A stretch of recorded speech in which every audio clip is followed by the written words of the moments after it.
Assalamu alaikum. Mine bugün 2025 yıl 26 күні Қауын даласындамыз.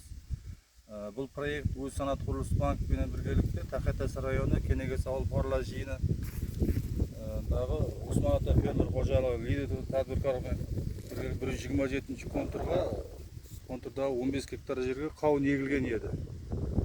Бұл 15 гектарға 10 диқан қожалығы біріктірілген болып,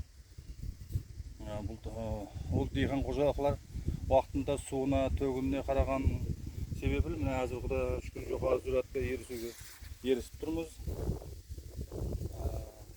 Келешектегі мақсатларымыз және де жерлерді кеңейтіп, оларға диқан қожалықтарды біріктіріп, жұмыспен тәмінлеп, базарларымызды қауынмен толтырып, дастархандарымызды ниетіміз бар. Үмітлеріміз бұл хасыл қауыннан жоғары сүрат алу ниеттеріміз бар.